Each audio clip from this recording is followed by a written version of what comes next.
Buenas a todos. Hello everyone. This is Yogi.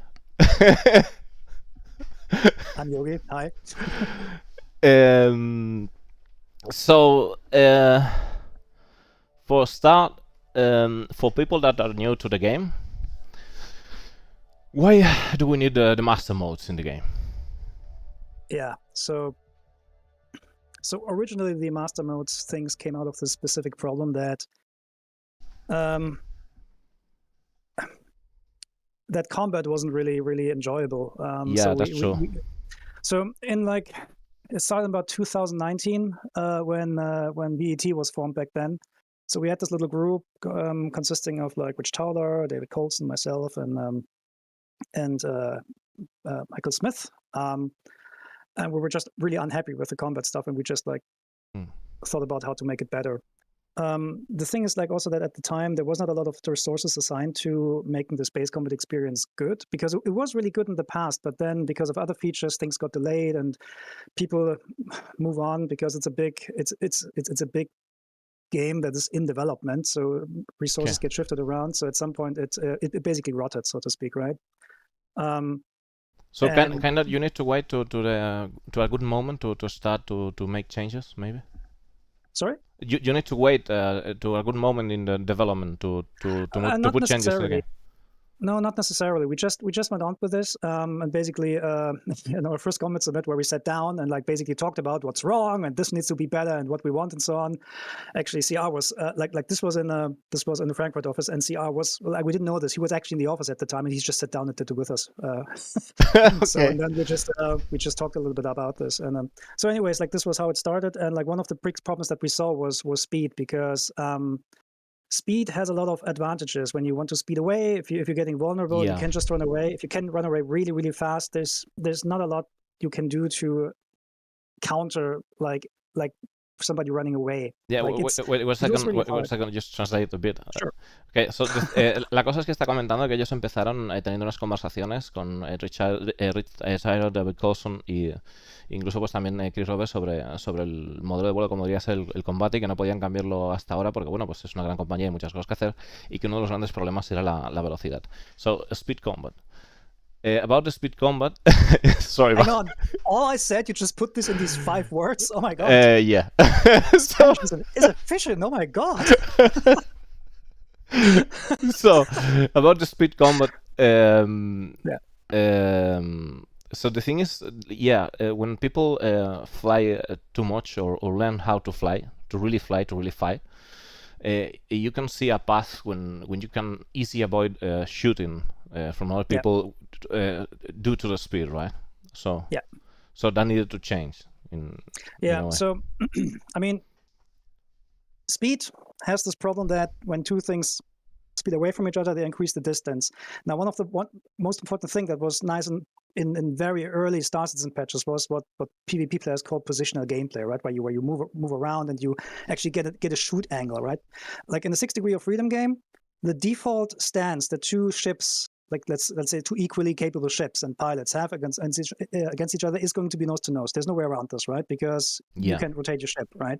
So, but moving like using the accelerations and so on, like the gameplay was always about getting an angle on somebody. Now this means like we need a lot of rotations. However, the bigger two ships are apart, the two objects are apart, the less rotational requirements you have, right? So if let's say if I'm 5 meters away and I want to aim at this guy, I'll just need to rotate like 45 degrees upwards or so. Yeah. If I'm this far away, it's only, I don't know, 10 degrees maybe. And this is like the fundamental problem that we had with large distances in space. And aside from the fact that it's super hard to compensate for like the distance with, I don't know, weapons or so, you also have the problem that you get to these really tiny ships. And this was also one of the things that we did not really like. We did not want to fire at pixels. I mean, this is not like DCS, where you do like long range combat. Like you want to be in the bins, you want to be close to another ship and like see the details as well, right? So at first you try to avoid this with with putting a cap in the distance to shoot, right?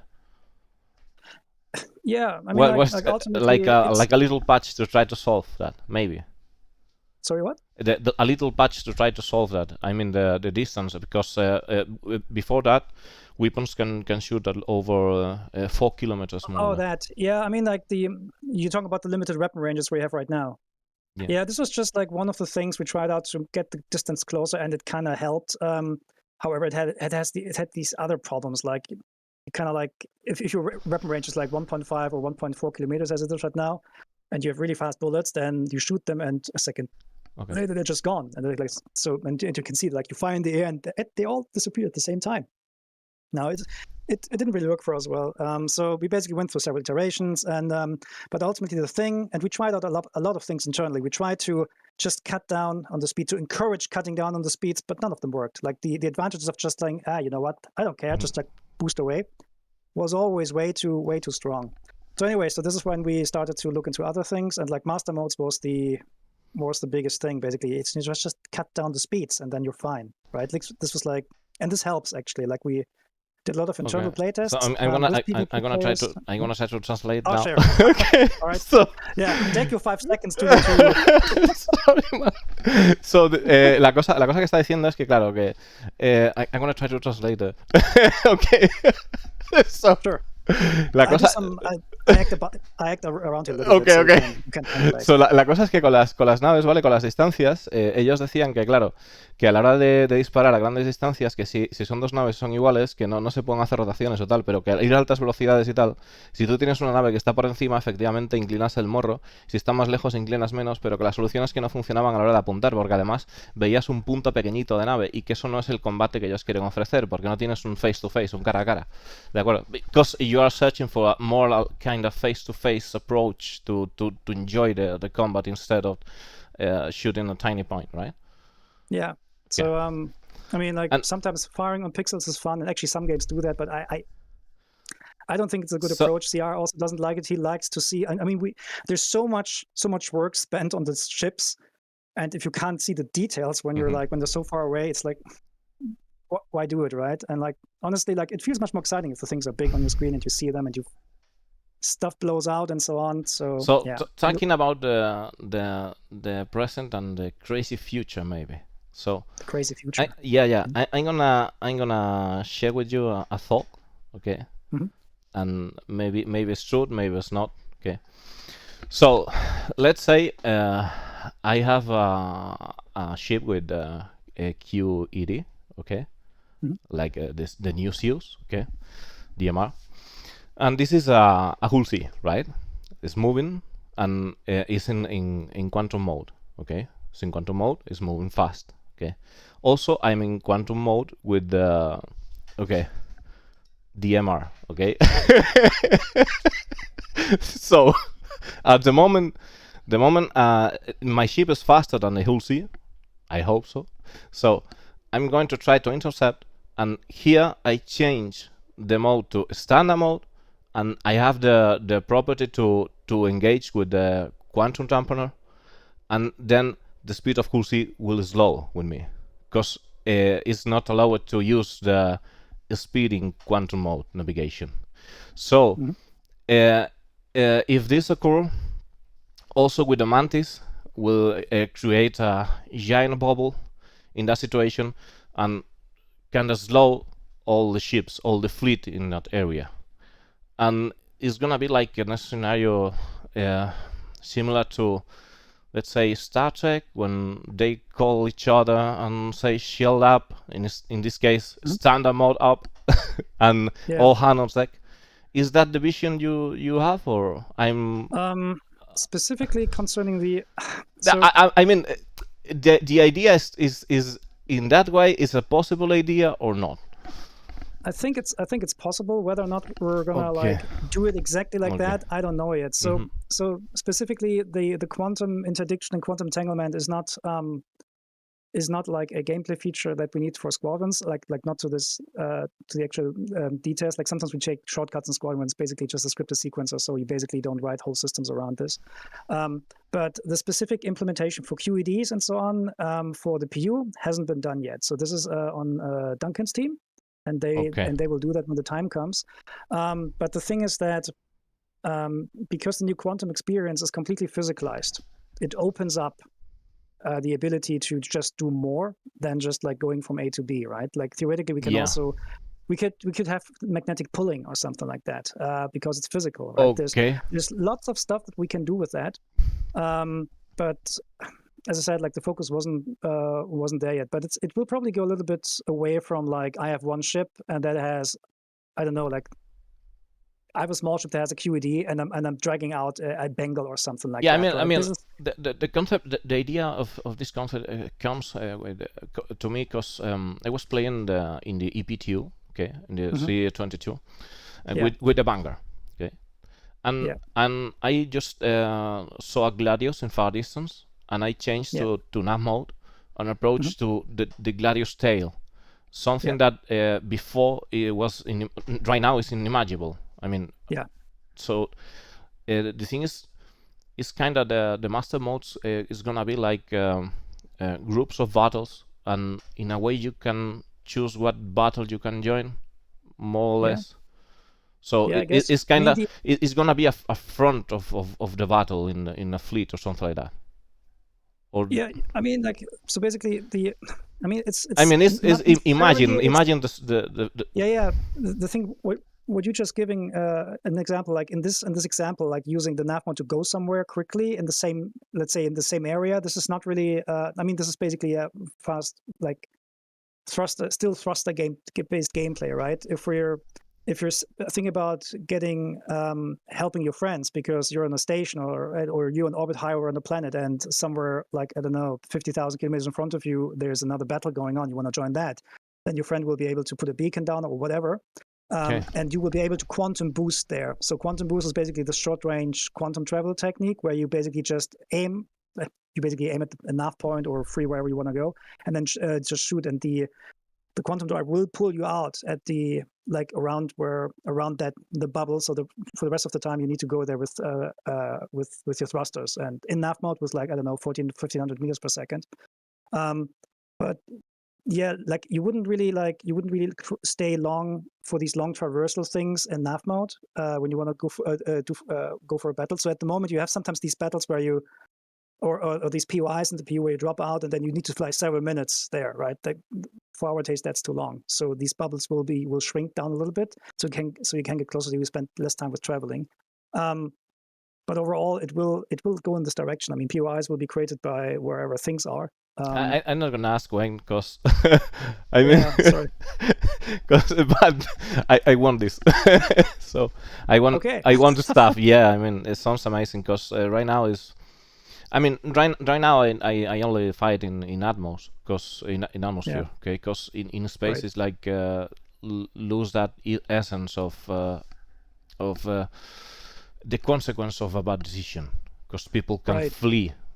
More easily. This is interesting. Yeah, so this is actually one of the points which we had in our design summits a couple of years ago, because one of the problems that the combat system of Star Citizen had before we started really changing things around was that there were no consequences to your decisions at all, right? So like the thing that PvP players also like committing to a fight or pushing, right? Meaning like I'm going in. Yeah. In the past, the backstrafe accelerations were so strong that you noticed you did the wrong decision and you just backstrafed out of it, and there's no commitment in there, right? Like if you think about actual boxing, like if you throw a punch, it takes you some time to throw that punch, right? But while you're throwing your punch, you open yourself up to a counter, like. And this is the same in real world dogfighting. The second, like if you imagine like two F-16s or so circling around each other, right? Like equal pilots and equal skills, they can circle forever, right? I mean, they're trying to get slowly like an altitude or like energy advantage, right? But the moment they wanna fire, like they're required to pull on the stick, getting the nose on target, and this is when they expend a lot of energy. But this opens your like the offending pilot, it opens themselves up to to fire, but it also opens them up to a defense, right? When the defender is starting to jinx, then they actually have a better energy state than the person that just pulled in the first place. So there's a concept like overall combat like this is always a stamina gameplay, but we did not have that kind of stamina gameplay in the past. And this is why we added the capacitor systems, and this is why we're really strict on the speed limits and how far you can extend. Like in the in a way with the new boost, you have a lot of boosts right now, right? compared to at the moment, yes. Yeah, so that's the time expected to have choices to make your decisions to the battle. I mean, in a way, you have I mean, you are fresh to one battle, but eventually you will drain if you wanna keep too long in the battle, right? Yeah, you get tired, right? I mean, there's like also this play of like how fast do you recover and how fast do you not recover. So currently, with the current 3-2 master mode tunings, compared to the old ones and to the old capacitor system, for example, we went from having very high regen and low pools to having high pools and low regen. So you feel that a little bit more that you're tiring out.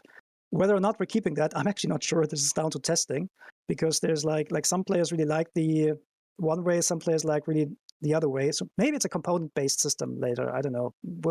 We'll see what we can do. But in general, like all combat should be related to some kind of stamina game, or should boil down to stamina gameplay in one way or another. And that's what we're okay. I need to translate now. Let's go. So, la cosa es que estamos hablando sobre el tema de los Master Modes y cómo sería. Al principio le he preguntado cómo sería el tema del Quantum Number, y que pues aparecería una nave sin Quantum Number, una interceptora la interceptaría, y entonces eso haría que se parasen las naves. Todavía no tienen definido lo que es el Quantum Number, porque él no se encarga de Quantum Number, es otra persona la que está encargada de esta tarea. Pero sí, definitivamente hay una idea de que se monten frentes de batalla, de que se monten grupos de batalla, y sobre todo a la hora de desplazarse o de tratar de moverse por el verso para ir a buscar ese tipo de acción o esos encuentros, utilizar el Quantum Boost y lanzarse a la aventura en lugar de hacer un vuelo recto, ¿no? Con respecto a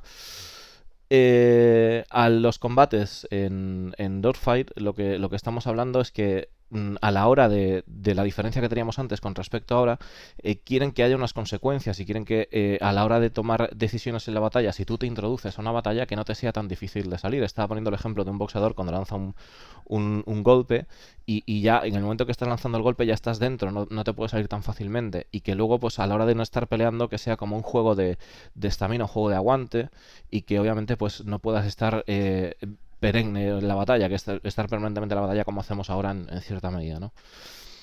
Okay, so thank you for your patience, by the way. I'm here. It's Friday evening. I have time. So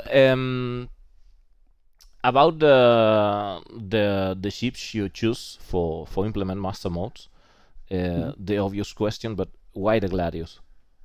Why the Gladius? Yeah, the Gladius first. The Gladius first, because the Gladius is our hero ship and squadron, and it's the ship for which we're developing all the tech first for. Like any kind of like MFD setup also that we do, the Gladius gets us first. Any kind of like gold pass we do, the Gladius gets it first. Any kind of new technology that comes in, unless it requires a turret or something like that, it's the Gladius that gets it.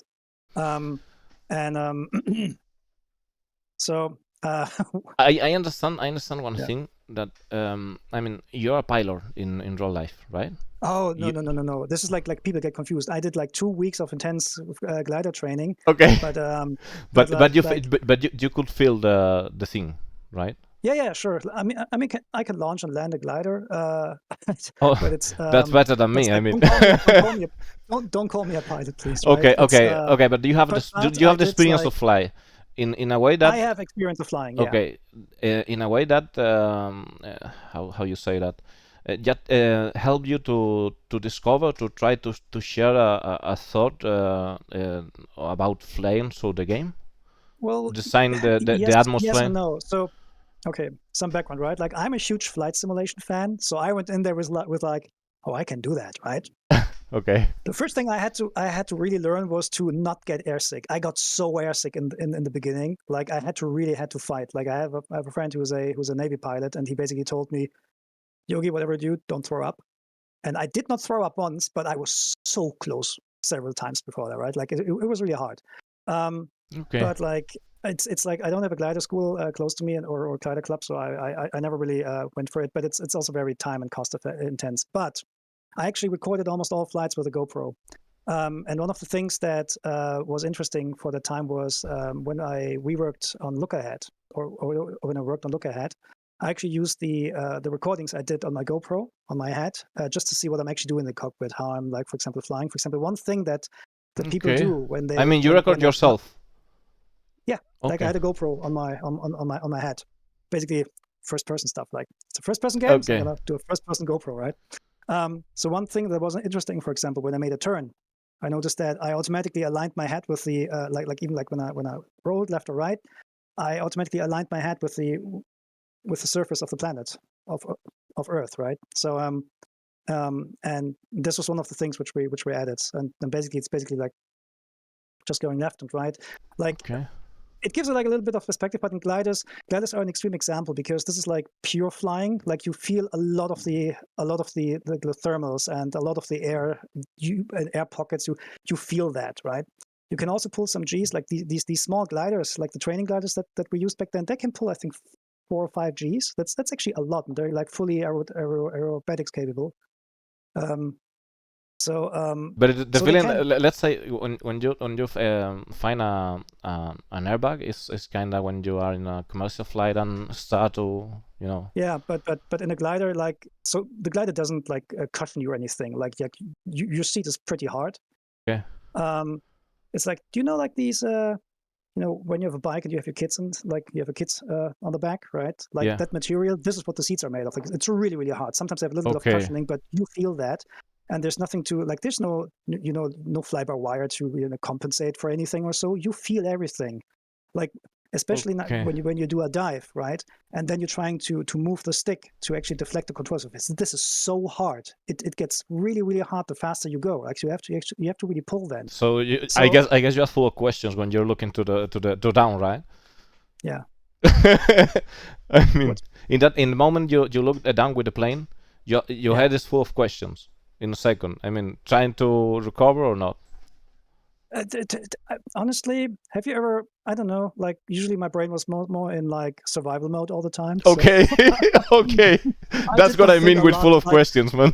No. I usually just record. No, the thing is like the first thing like they do in a glider, you have these winch. So you have this winch, right? And the winch like that just pulls you. Like a friend told me, it's the second best thing you can get after a carrier start. But I mean, there's no way I ever will experience like a carrier start or something like that. But the winch is pulling you really, really hard. So the first time I got up, I was like, whoa, right? I mean, the instructor was flying. I was like, what the hell is going on? It's like you do scuba diving for the first time, and the scuba instructor turns you around. It's like panic, right? And you have to like because your body's not used to that.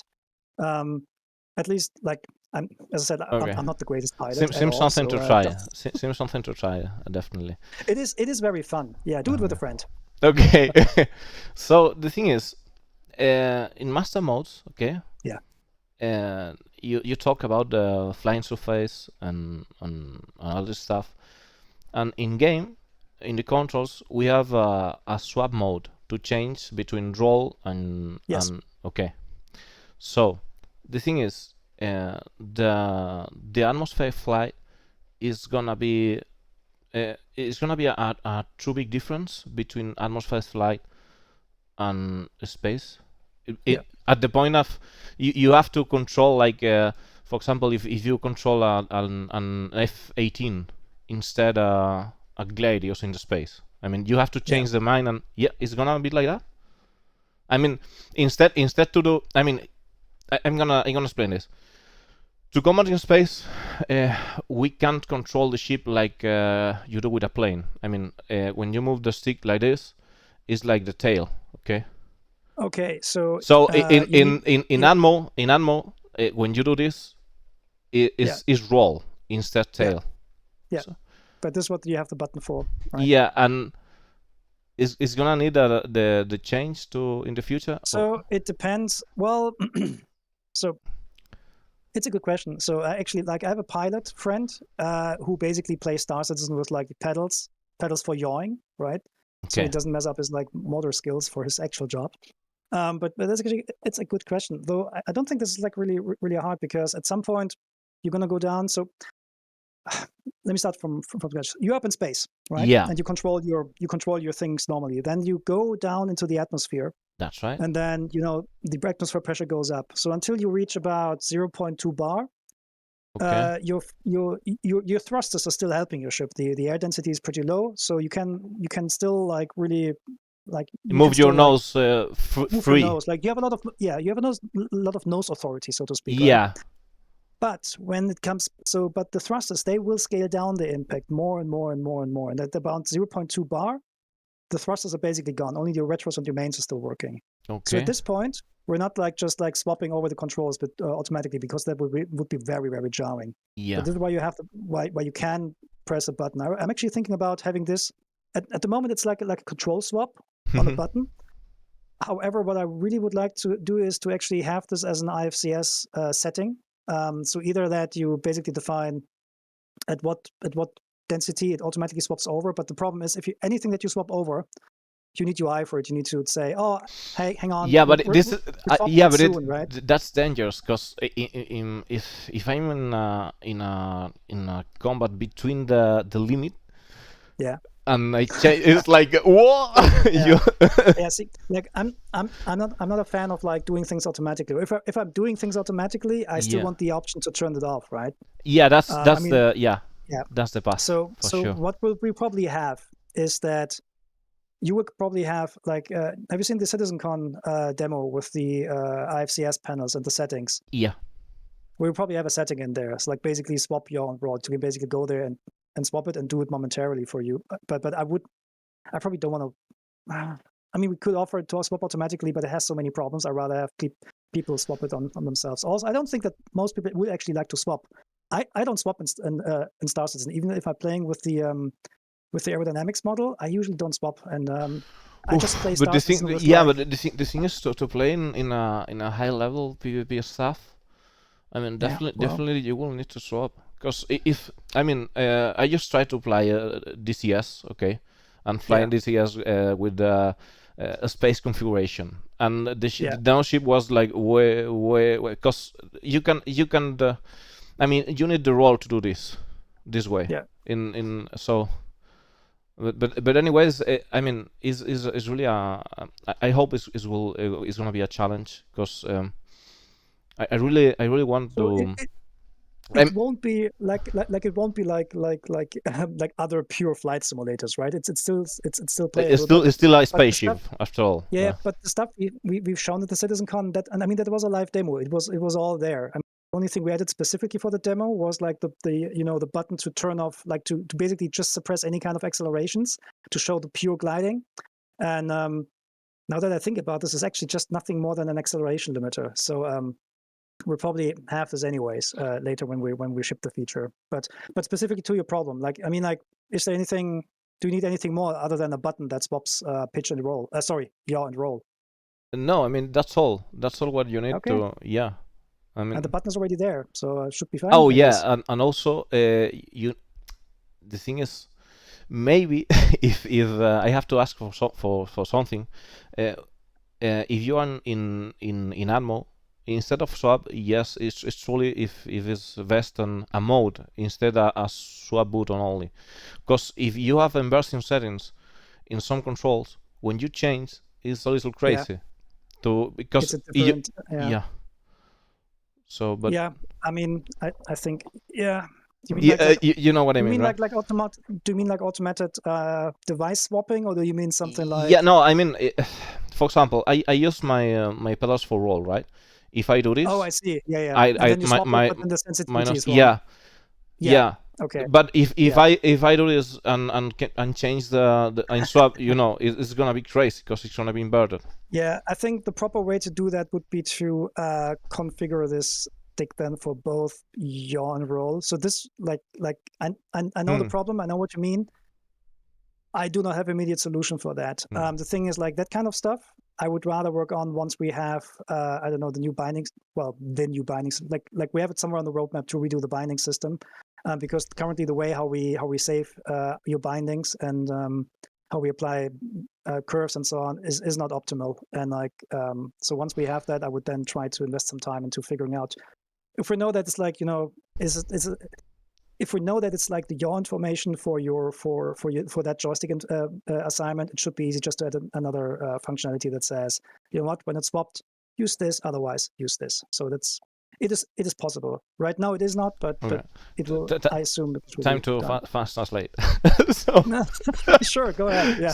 Estamos hablando un poquito de su experiencia como piloto, que le ha estado volando ultraligero, haciendo un curso intensivo de ultraligero y que le ha molado mucho la experiencia. Vamos a resumirlo así, ¿vale?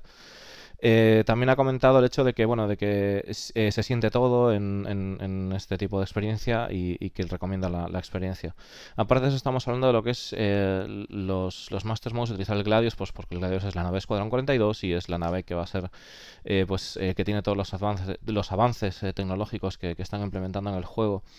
Aparte de esto, estamos hablando de las diferencias de vuelo atmosférico y vuelo espacial, y que en el vuelo atmosférico sí que va a haber una clara diferencia, y que a partir de 0.2 bar pues va a cambiar, se irá perdiendo totalmente lo que es la fuerza de los impulsores de maniobra, y entrará solo lo que es el impulsor principal a trabajar, de tal manera que tendremos un comportamiento distinto. Estamos hablando de las posibilidades de configurar o de hacer el swap, de cambiar el rol por el yo, de tal manera de que cambiemos de lo que es pues hacer el rol de esta manera con el joystick a hacer el rol de esta manera con los pedales, ¿no?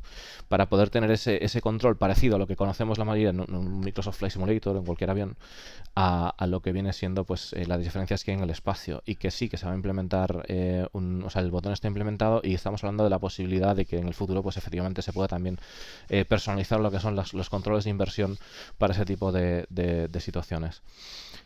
So it's done. So the thing about more ships. So the idea is about multi-crew in the future. I know that is in the future, and is the beginning of the multi-crew, because we are in the EPTU, right, with the Vanguard and the Superhorde right now. Yep. But the idea is that people who join a crew will feel like kind of safe instead going in a fight alone. Whether they're gonna feel safe or not, I don't know. It depends on the pilot. pilot. I mean, it's like if you're in a, let's say, if you logic dictates that you will feel safe inside a constellation than inside an arrow, right? But yeah.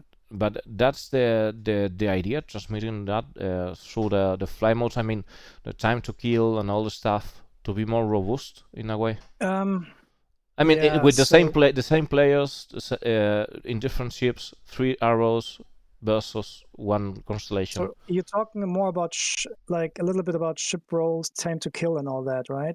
Yeah, I'm talking about the idea of sharing experience with friends in the game, and take the choose to go multi-crew, because it's safer to us to go in a scenario like Pyro, instead go in 3 Gladius, for example. Yeah. Oh, yeah. Well, yeah. So what exactly is the question? Like the question is, if you have to pick a ship with 2 friends to go to a bounty hunter mission in Pyro, okay, so you should pick I cannot answer that question, because it depends what you're doing, right? So at the moment, or I mean, a while ago, we started to focus a little bit more what the ships are good at and what they're bad at. Okay. So in the master mode testing environment, the reason why you have these 4 ships is because internally they represent different ship archetypes. Like we have a light fighter. Like a light fighter is supposed to be, a light fighter is supposed to be agile. Nimble, yeah. It's supposed to be nimble. It's supposed to be feeble. But it absolutely is not somebody who can take a punch, right? You can. Yeah, I mean, you tank a little. Punches, but you're not supposed to like take a lot, right? And then progressively with the medium to heavy fighters, we're going heavier. And the way how we envision that is. So the Bucca is a medium fighter right now. The Buccaneer is a medium fighter, but the Buccaneer. Okay, the Buccaneer is special in a way, but the Buccaneer is not really special. So the thing is, like, the Buccaneer is tiny and so on, right? But the Buccaneer, like when we talk about tuning. Mm-hmm. We don't necessarily look at.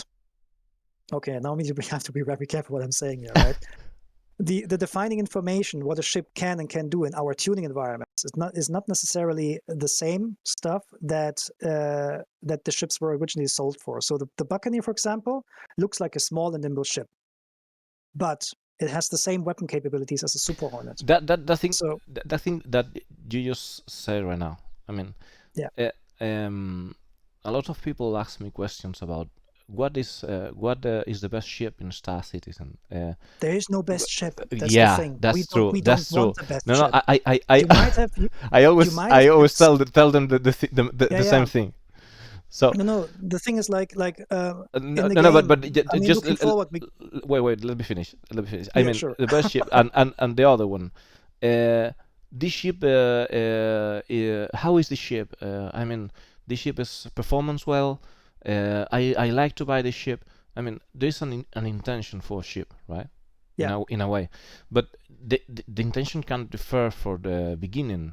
But at the end, I mean, the Buccaneer is not gonna do mining or salvage, right? Stuff for that. In general, what I would say to that, right? So if anyone wants a ship, I would pick it like I would pick out a car, right?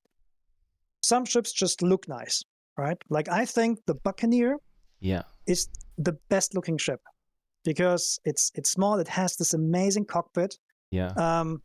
And like you can, like, especially when you have tab tracking, there's nothing in the way. You can just look and see everything, right? No, like you can see the fuel tank behind you, but So I love the ship also. But and the Buccaneer has these properties. So whether you want to buy that ship or not, like, I mean, I know how gamers do this. They compare the stats and says, oh, this ship is better there, this ship is better there, that ship is better there, and then they accumulate the stats.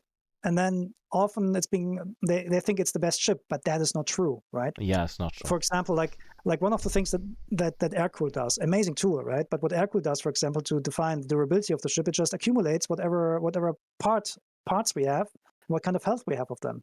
It has nothing to do how durable the actual ship is, because ships with more parts have more overall health because they have more parts, right? Yeah. But it doesn't mean that this ship is stronger or weaker.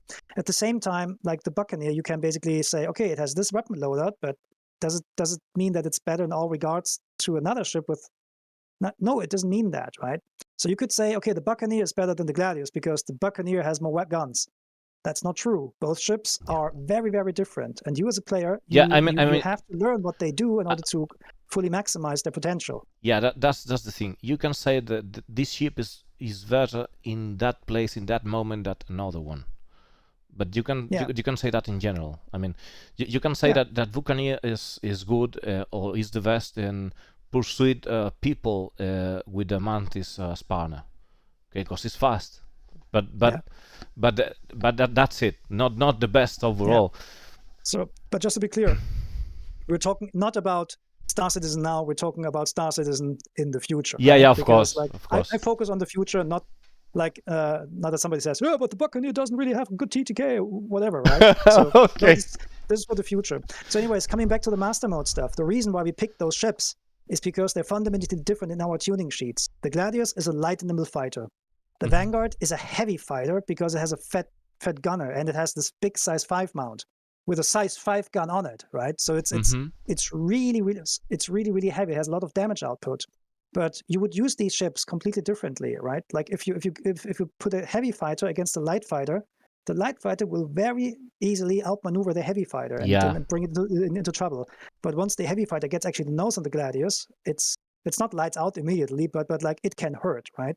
And that kind of like experience we currently don't have in Star Citizen right now, but we're aiming to have it in the in the master mode experience. So just to make sure, so what this does for us, we're trying to figure out whether or not the current tuning values we have on our master mode ships present a good baseline for the rest of the game. This is why we have a heavy, a medium, and a light fighter. We have a medium fighter with the Hornet. The Hornet has an amazing big loadout, but the Buccaneer has almost the same loadout. So what we did was, when we did the Buccaneer, we did the Buccaneer tuning. We took the Buccaneer and just said, look, this is an interceptor. We're cutting back on the lateral Gs because the Hornet, like after our test, it flew really well and it was fun. So on the Buccaneer, we just cut away the side Gs and just brutally added forward Gs, right? And then suddenly, and we also cut a little bit away on the handling. So we have like some acceleration values on the handling to make ships more or less snappier. So the Buccaneer just doesn't turn well. but it can go. Like if it wants to leave, it leaves.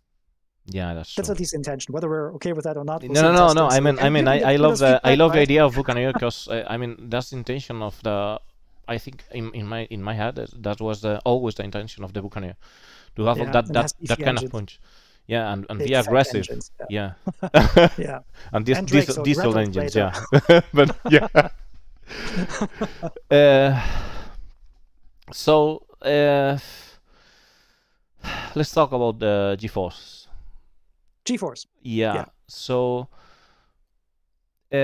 what's the idea? What do you like to achieve with G-Forces? When you say G-Force, what do you mean? G-Lock. How many Gs? G-Lock. G-Lock. Okay. Yeah. So, I mean, drugs, medicines for the pilot to take. Like they give you like an extra window, something like that. Okay, I mean the G-Force system itself is going to stay. We're probably going to retune a little bit how it is, right? But at some point we're going to have currently in the master mode test we have a different baseline than we have in the PU right now. But at some point we have just this default record for this is the exhaustion pattern that the normal pilot has. Going forward later, we're going to add some kind of basically making flight suits really good at taking G's. So basically, if you have a flight suit on, you get normal G-force behavior. If you have a bad suit, if you have, I don't know, like extra things suit or something like on, you get a lot of lot of debuffs. But in general, the stuff you wear on you will later down the line make an effect.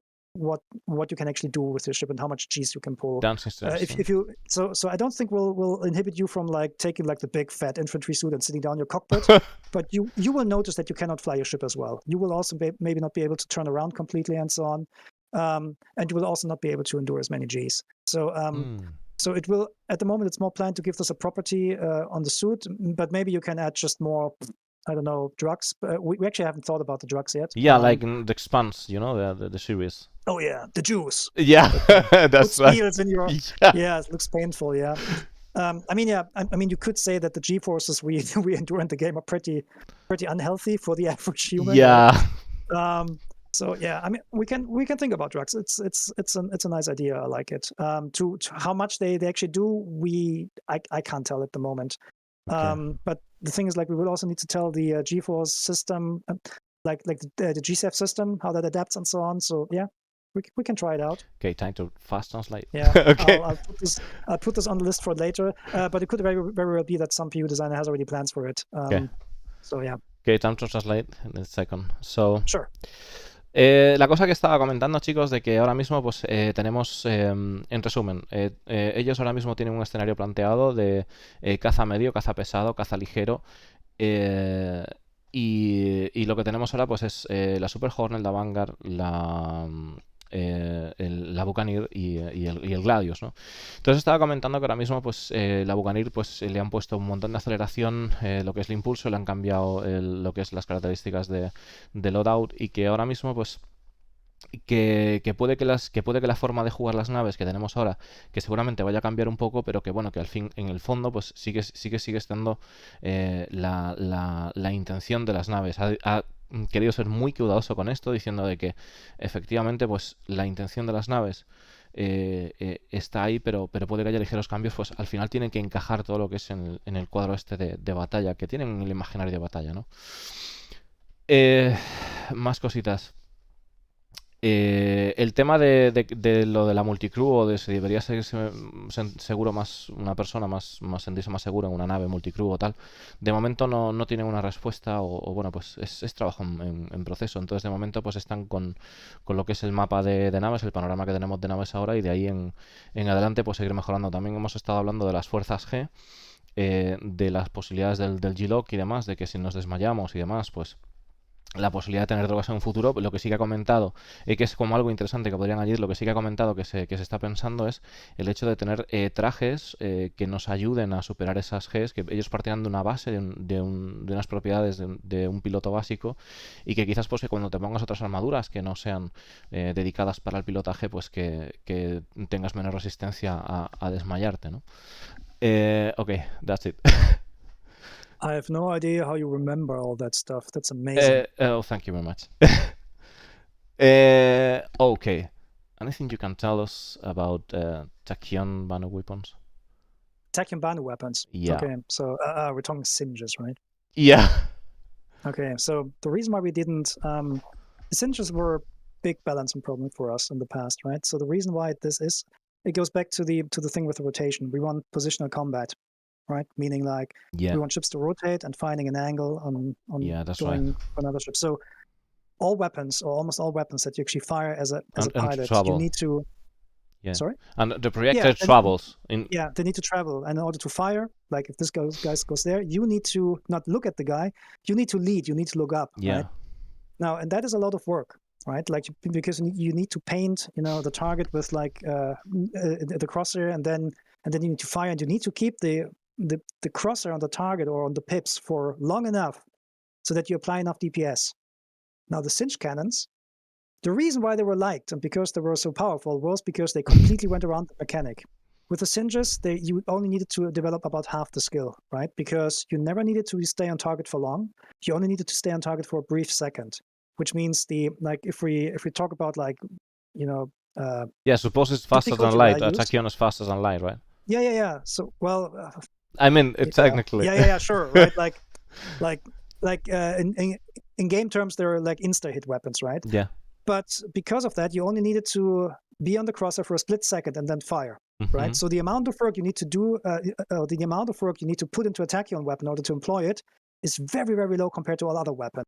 And this is why people liked it. And then it was high speed, high range, and high damage, right? So basically, this thing had no downsides. And if somebody tells me, oh yeah, but it had a low fire rate, it didn't matter because it was crazy. Because yeah. So for us, there was a huge balance of offenders. So when we did 314, the first thing we said is like, that thing got to go for now, because otherwise we keep the problem there, right?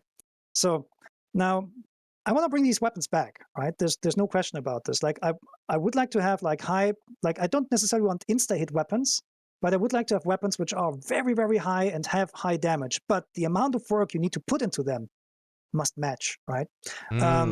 So that's why. So maybe yeah. Okay, continue, please. Continue. I just was imagining in my head. Okay, fair. Like yeah. So like you can achieve this with multiple things. You can, for example, at a charge time, but just the charge doesn't matter, because even if you charge and keep the charge and then release, you have the same problem. You have only this one split second where you need to be on target.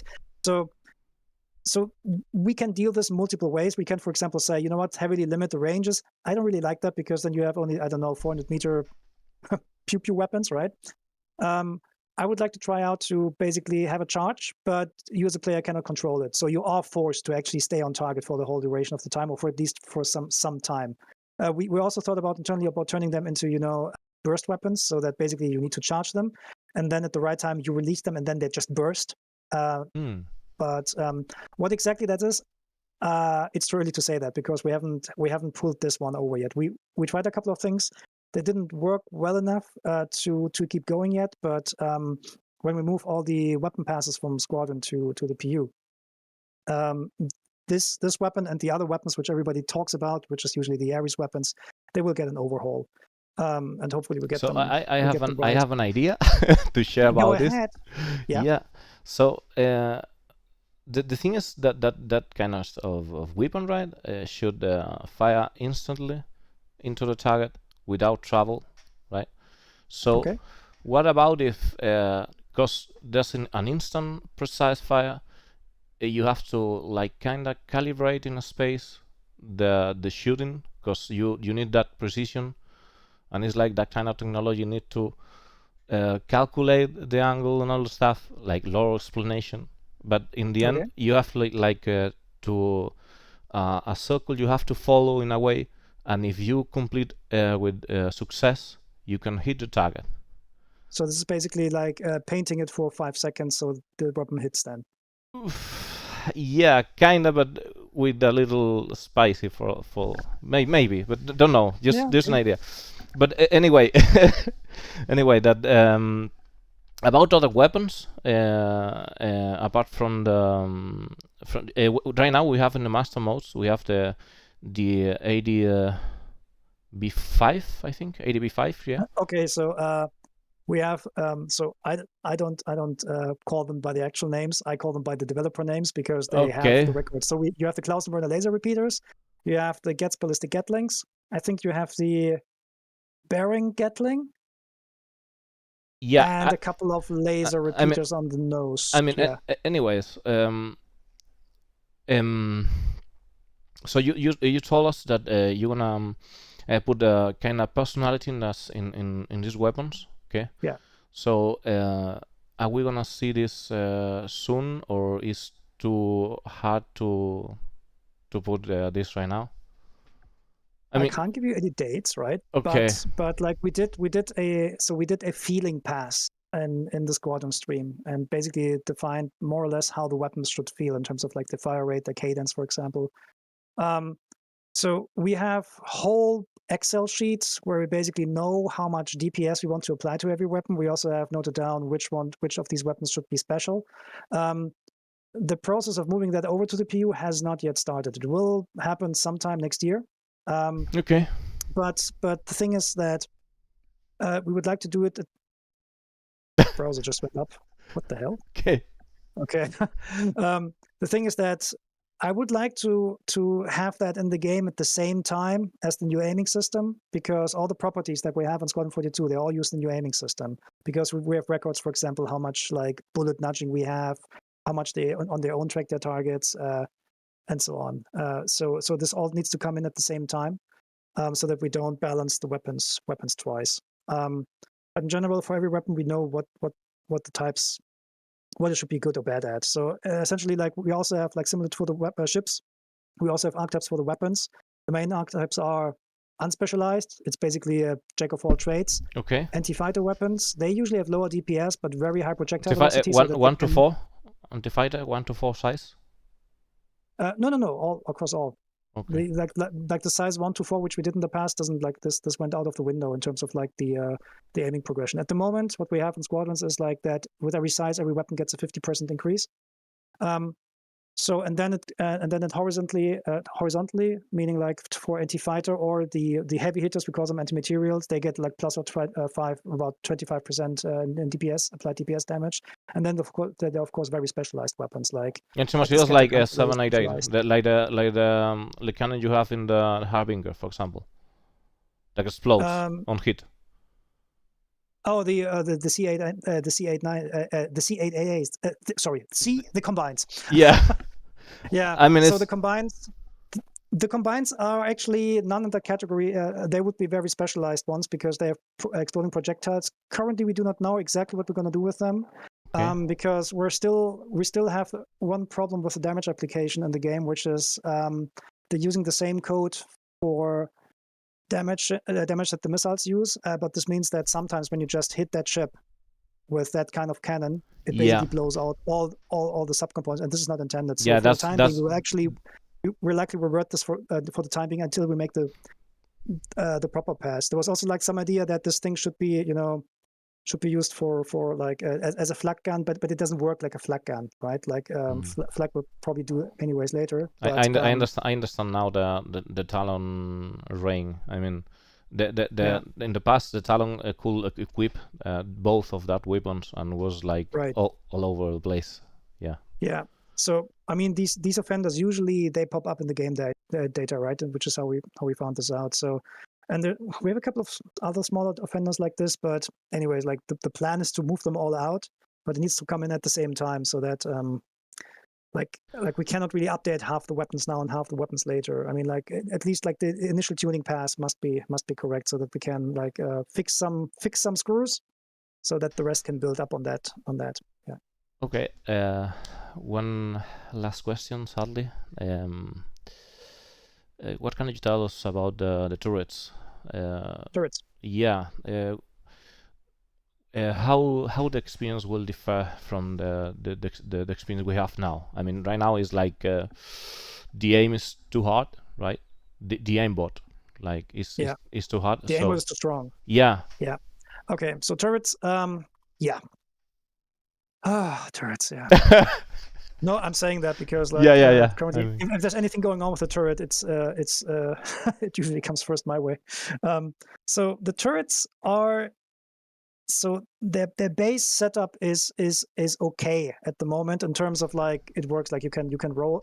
Roll. No, you can't roll. You can rotate and all that. Yeah. The aiming stuff with the strong aim assist we would like to remove again, right? Because it is extremely, so it is very, very easy to aim, and second, it's hard to actually hit what you want to hit if you do not want to aim use the aim assist, right? Yeah, that's right. So what I'm doing right now, so you've seen the precision mode in the CitizenCon, right?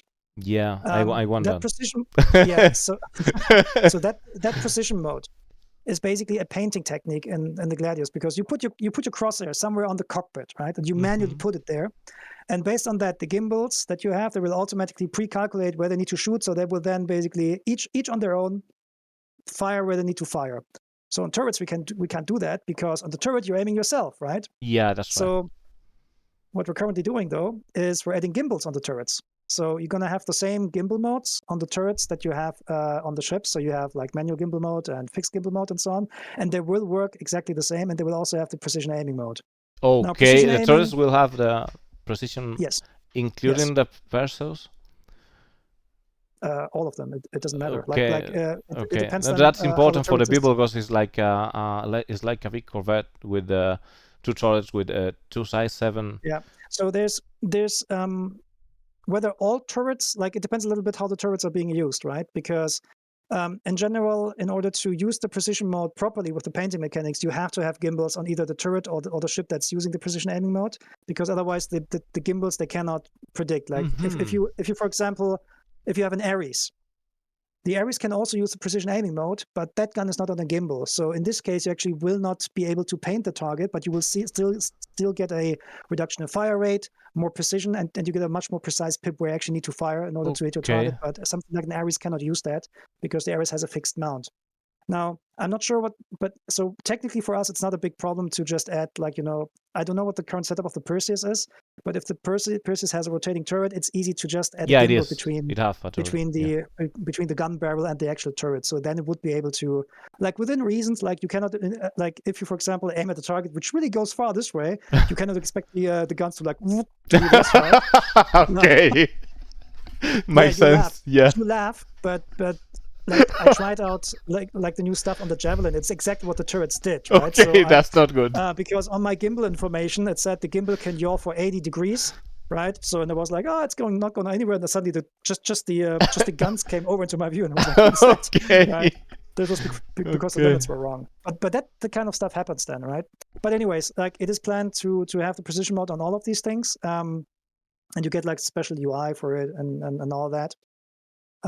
So that's the thing with turrets. But the big aim assist will likely go away. We're gonna have some other more things that we can do to turrets to make them more powerful. For example, with a new aiming system, it doesn't mean we're actually using that or not. But with a new aiming system, we can actually say, you know what, this thing is mounted on this turret. Just add another, I don't know, 50% on the projectile speed, for example. We can do these kinds of things now. So it is very that's flexible. A big difference. Yeah, a big difference. It makes a big difference on a lot of things. Yeah. So okay, time to translate fast. Sure. Estábamos hablando de las armas de taquiones, el tema de que se supone que deben disparar instantáneo y que estaban demasiado chetas por esta mecánica, ¿no? Porque no tenían ningún tipo de necesidad de precisión por parte del jugador y que era demasiado fácil el disparar. Entonces están pensando en una solución que las quieren tener de vuelta, obviamente, pero están esperando una solución que satisfaga pues lo que es el que incremente o que tenga algún tipo de dificultad al disparar este tipo de armas, si bien el comportamiento vaya a ser el mismo, que sea instantáneo a la hora de pegar. También estamos hablando del tema de torretas y el tema del apuntado de precisión, del modo de precisión, esto que vimos en la CitizenCon lo estuvimos viendo, y cómo las torretas también van a disfrutar de ese modo de precisión y cómo se va a reducir también el tema del aimbot, del aim assist que tenemos ahora, ¿no? Que eso va a desaparecer y va a ser otra cosa nueva.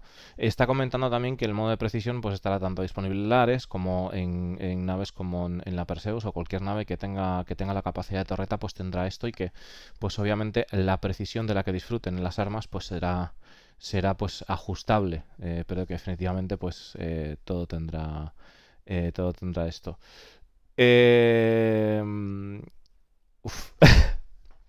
People is asking in the chat also about the ship armor, but you don't have the chance to try this in game, right? No. So the ship armor is tied to Maelstrom, and we need to wait until this is done before we can even like try to balance it. But I mean the designs for it are more or less ready. Tuning wise, we will not start until we actually have the stuff, because otherwise it's just wasted work. Yeah, that's true. So I have some more thing to the turrets, if you allow. So one of the things with the turrets, of course. One problem with the turrets is because like I'm getting asked about, hey, how to make turrets like better and so on, right? Because sometimes we have this thing where you have a you have an AI hammerhead. It's very hard against actually a crude hammerhead by humans, right? But you have a hammerhead controlled by AI, and you have a single, I don't know, an arrow going around it, and just like killing it, right, over time. This will not work in the future, right? Because we're gonna change how the shields work, so that like tiny pew anti-fighter weapons, they will not, like the shields will not really care. Later down the line, even ballistics. Well, ballistics basically ignore mostly the shield, but still, but I mean, I understand the concept. Like we're going away from basically these health pools in long term, right? So that kind of stuff, like or even like let it be ballistics, but you will not be able to carry a lot of ballistics around until you go back and forth and back and forth, right? So the time investment is probably discouraged. I mean, anyways, it's not sense to a single arrow to go there. I mean, So but if you have defenses on this hammerhead, right? They of course they cannot hit a fighter zipping around at a kilometer away, and we're not designing ever against that it will actually be able to do that, because that would not be like when you fire with a gun that has a projectile. Once the projectile is on the way, you cannot change it. And guns will always be a short-range weapon, no matter what you do. Especially, except you have, like big capital ships like slopping ammunitions at each other at long distances, right? But like anti-fighter guns or something like that, they will always be short-range weapons. So if the fighter doesn't come close, nothing will happen. But this is just the short-range stuff, right? Sometime in the future, we're going to include introduce medium and long-range weapons, so that the fighters actually are like approaching a capital ship or something big like a hammerhead or bigger will at some point be very dangerous for a fighter to do. Right now, that's not the case, but there will be things for that. But it will probably not take down the fighters with just normal anti-fighter guns that we currently have. There will be other kinds of weapons for that kind of stuff. Okay. So I'm going to translate this because it's important. Yeah, it's really important. So that kind of like stuff will give more value to the turrets long term. Okay, so let's say this again. So you're saying that an arrow will not be able to destroy or to damage a hammerhead. So basically, an arrow will not be able to just grind through the damage as easy as it can now. It won't be possible because it's a big ship. It will not care, right? Okay, so that's important. Shoot with a cannon at a tank. See if the tank cares. Yeah, that's right. It doesn't like it's kind of that stuff. And the other thing is like the offensive capability of a hammerhead of a multi-crew ship against a small fighter will be different in the future. At the moment, they only have guns. Sometimes they have missiles, right? But there will be other weapons for that medium to long range engagement range where fighters. Other weapons you can equip in the turret. Yeah. But I mean, other weapons added to the turret right now, or the turret right now? No. I mean, right now the turrets have 4 sizes, right? Four sizes in the hammerhead. Yeah. So you're saying that we could swap that in the future. You will be able to swap it out with swap it with, but not adding special miniguns or something like that, like you have in or I mean, attach little missiles or not that kind of stuff. Will be different. Just that. It will be different, yeah. Okay. Vale, pues lo que está diciendo, chicos, es que un arrow pues que se va a comer los mocos contra una hammerhead, obviamente, en el futuro, y que ni siquiera con las armas que tiene anti-fighter va a ser capaz de hacer daño, anticaza, no va a ser capaz de hacer daño a los escudos de la hammerhead. Y que, pues, efectivamente, está rotando alrededor y tal, y que esto que no va a ser posible. Y también que en el futuro habrá otras armas para poder cambiar lo que es el funcionamiento actual que tenemos de las torretas, que va a ser distinto. Las sensaciones que tengamos a la hora de pues atacar a otros cazas va a ser muy distinto de lo que tenemos ahora en el futuro. Aparte de eso, también se me había olvidado, había comentado antes el tema de que evidentemente, si nosotros estamos disparando con una torreta, I just remembering that I forgot to tell the people that the fast movement of the turrets, that is not going to be a thing in a size 7, okay? La cosa es que no vamos a tener movimientos rápidos en una torreta de tamaño 7, ¿vale? A la hora de hacer un seguimiento en el apuntado de precisión, sino que eso pues irá más lento, ¿vale? Que no es en plan... que es algo que tuvieron que corregir, que lo contó como anécdota de que estaba pues con una Javelin y todo eso y probando con IA y que se le giró de golpe.